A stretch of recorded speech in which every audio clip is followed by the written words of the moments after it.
Selama kita menjalani sekolah rasa ini, semakin banyak keberhasilan yang kita raih, maka akan semakin menemukan hakikat dari rasa sejati.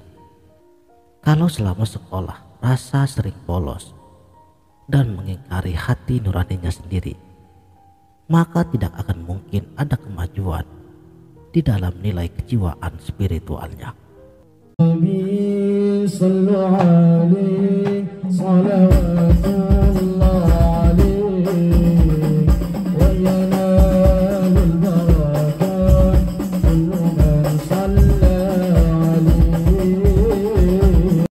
Bismillahirrahmanirrahim. Assalamualaikum warahmatullahi wabarakatuh. Salam sang sejati. Di dalam hidup ini, kita akan menemukan berbagai macam kejadian-kejadian yang beraneka ragamnya, seperti yang menimbulkan rasa sedih dan senang, sengsara dan bahagia, kaya atau miskin, atau yang lainnya. Dan tentunya segala perilaku hidup kita akan diperhitungkan semuanya. Baik dan jeleknya semua tetap akan diadili. Ini berguna untuk menjaga keseimbangan alam, atau yang dimaksud dengan adil. Dua unsur yang mempunyai sifat yang berbeda, tetapi dari keduanya itu saling berkaitan satu dengan yang lainnya. Untuk itu, kita harus terus berupaya untuk selalu berperilaku di jalan yang benar. Tuhan telah memberikan segala fasilitas kepada diri kita supaya dimanfaatkan dengan sebaik-baiknya. Silahkan saja berbuat baik ataupun berbuat jelek. Tetapi ingat, semua akan menerima balasan dari hasil perbuatan diri kita sendiri. Untuk itu, aturan-aturan hidup ada sebagai pengatur dan sebagai pengadilan. Aturan-aturan itu memang tidak tertulis di buku ataupun di kitab-kitab, tetapi ia tertulis di alam. Para ahli, mereka menyebutnya dengan hukum alam. Hukum alam yang hakimnya tidak bisa disogok dengan uang. Hukum akan diperingat apabila pelakunya bertobat dan tidak melakukan kesalahan lagi. Pengadilan ini mengadili perbuatan manusia. Dalam istilahnya, siapa yang menabur angin, maka akan menuai badai. Makanya, dalam setiap perbuatan, dahulukan terlebih dahulu rasa yang mendahulukan angan-angan, rasa yang berhubungan dengan sang guru sejati yang akan menunjukkan jalan yang benar. Tapi dalam pencapaian rasa sejati harus melampaui tempaan kehidupan yang bermacam-macam dengan sadar dan kesabaran. Karena Tuhan menyayangi orang yang sabar, seperti halnya mengambil hikmah di sebalik kejadian hidup. Seperti ketika seseorang meminum jamu, ia akan tahu manfaatnya setelah ia meminumnya. Atau di sebalik orang yang makan sambal, mereka baru tahu hikmahnya setelah memakannya. Jadi semua hukum sebab akibat akan selalu ada dan selalu beriringan satu dengan yang lainnya. Dalam tahap ini, wajib bagi kita menggunakan rasa pengrasa yang halus. Jangan menggunakan alam pikir seperti kita di bangku sekolah.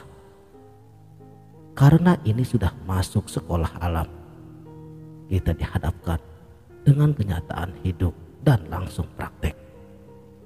Tidak lagi menggunakan teori yang berbelit-belit. Ketabahan dan kesabaran adalah kunci utamanya.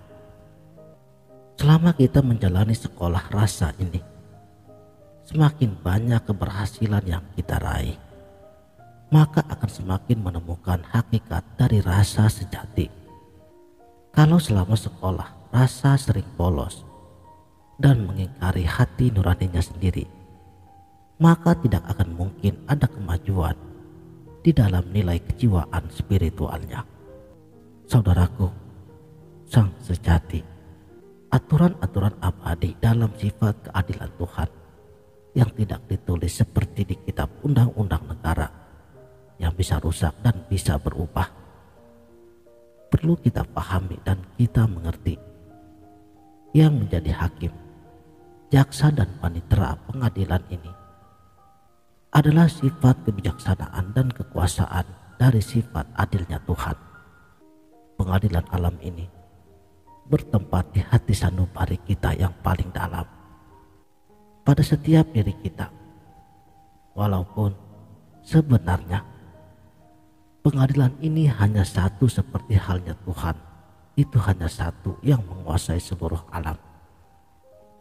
Tuhan yang maha mengetahui dan maha melihat, mengetahui semua perbuatan manusia setiap saat dan setiap waktu, yang dilakukan secara lahiriah dan batiniah.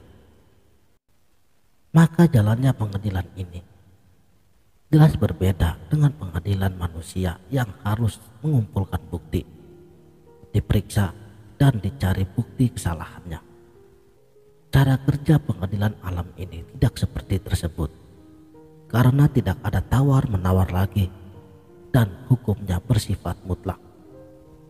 Sebagai contohnya, seperti perjalanan bumi yang mengitari matahari, melewati garis ekuator atau garis edarnya tanpa pernah keluar dari porosnya. Sedangkan matahari dengan adilnya tetap menyinari dan meratakan daya panasnya kepada alam seisinya, tentunya dengan kekuasaan Tuhan. Seperti itulah hukum alam atau pengadilan alam berjalan.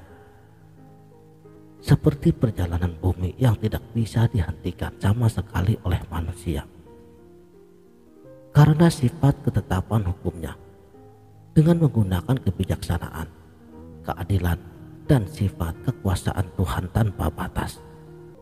Keputusan hukum, aturan-aturan alam, atau pengadilan gaib, ada yang diterima di kehidupan sekarang, dan ada pula yang masih digantung untuk diterima dalam kehidupan selanjutnya. Untuk setiap diri manusia yang menerima hukuman yang masih digantung, harus sadar dan ingat perilakunya yang sudah terjadi, yaitu kehidupan-kehidupan yang lalu.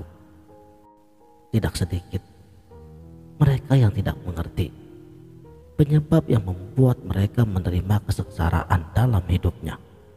Tapi kalau sudah menyadari akan perilakunya, ada tahap-tahapan dan cara yang harus dilakukan untuk bertobat dengan didasari pengorbanan suci dan tidak akan mengulangi perbuatan jelek lagi.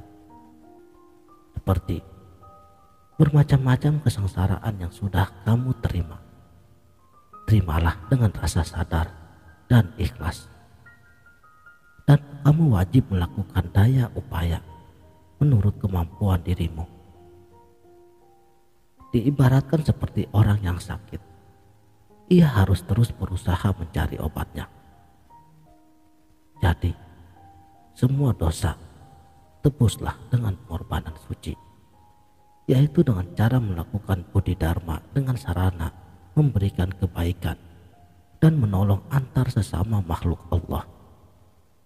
Tentunya menurut kadar kemampuannya, yang didasari daripada rasa kasih dan sayang, bukan karena mempunyai rasa pamrih. Pemberian kebajikan tidak semata-mata berwujud harta benda. Ada kalanya dengan tenaga ataupun ide-ide atau pikiran. Kalau perlu, rela berkorban jiwa raganya dengan rasa ikhlas untuk mengentaskan kesengsaraan orang yang ditolongnya.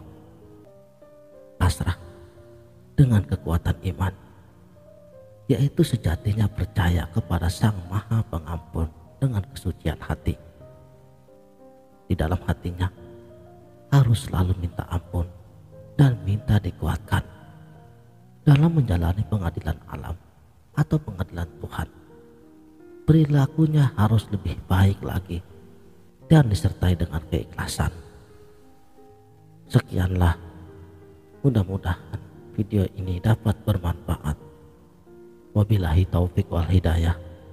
Wassalamualaikum warahmatullahi wabarakatuh.